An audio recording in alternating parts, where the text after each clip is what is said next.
నమస్కారం, నా పేరు సురేష్ ఓదూరి. నేను ఒక హాస్పిటల్కి అడ్మినిస్ట్రేటర్గాను మరియు అడ్వైజర్గా చేస్తున్నాను. గత 10 సంవత్సరాలుగా హాస్పిటల్ అడ్మినిస్ట్రేటర్గా పనిచేస్తూ ఎంతోమంది పేషెంట్లు మరియు ఎంతోమంది డాక్టర్లతో అనుబంధం కలిగి ఉన్నాను. నేను MBA హాస్పిటల్ అడ్మినిస్ట్రేషన్ పూర్తి చేశాను. అలాగే అనస్థీషియా టెక్నాలజిస్ట్గా డిప్లొమా పూర్తి చేశాను. ఈ 10 ఏళ్ల అనుభవం ద్వారా పేషెంట్స్ హాస్పిటల్లో ఎదుర్కొనే ఇబ్బందులు ఏంటి, వాళ్ళకి ఖచ్చితమైన సమాచారం ఎందుకు అవసరమని నాకు అర్థమైంది. చాలామందికి చిన్న చిన్న ఆరోగ్య సమస్యలు వచ్చినప్పుడు సరైన అవగాహన లేక ఇబ్బంది పడుతూ ఉంటారు. అందుకే సామాన్యులకు అర్థమయ్యే భాషలో సరైన ఆరోగ్య సమాచారాన్ని అందించడానికి హాస్పిటల్ వ్యవస్థపై అవగాహన కల్పించడానికి నేను సురేష్ హెల్త్ నెట్వర్క్ ఛానల్ను ప్రారంభించాను. ఈ ఛానల్ ద్వారా నా ముఖ్య ఉద్దేశం ఒకటే, మీకు ఆరోగ్య విషయాల్లో సరైన అవగాహన కల్పించడమే.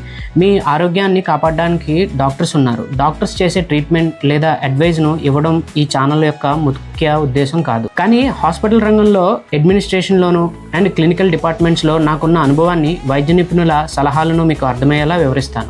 మర్చిపోకండి, ఇది కేవలం అవగాహన కోసం మాత్రమే. ఏదైనా అనారోగ్య సమస్య ఉంటే ఖచ్చితంగా మీ డాక్టర్ని సంప్రదించండి. చివరగా పేషెంట్స్ని, డాక్టర్స్ని, మెడికల్ స్టాఫ్ అంటే పారామెడికల్, హాస్పిటల్ అడ్మినిస్ట్రేషన్ని, మెడికల్ ఇన్సూరెన్సెస్, మెడికల్ ఎడ్యుకేషన్ అంటే MBBS, పారామెడికల్, నర్సింగ్, ఫార్మసీ ఇలాంటి అన్నిటినీ ఒక్క నెట్వర్క్గా చేసే ఉద్దేశమే ఈ సురేష్ హెల్త్ నెట్వర్క్. ఇలాంటి మరెన్నో హెల్త్ టిప్స్ లేదంటే మెడికల్ అవేర్నెస్ వీడియోస్కి సంబంధించిన కంటెంట్ చూడాలంటే ఖచ్చితంగా మన ఛానల్ని ఫాలో అవ్వండి. అలాగే మీ ఫ్రెండ్స్ కూడా మిస్ అవ్వకూడదు అనుకుంటే ఖచ్చితంగా ఈ వీడియో మీ ఫ్రెండ్స్ అండ్ ఫ్యామిలీకి షేర్ చేయండి.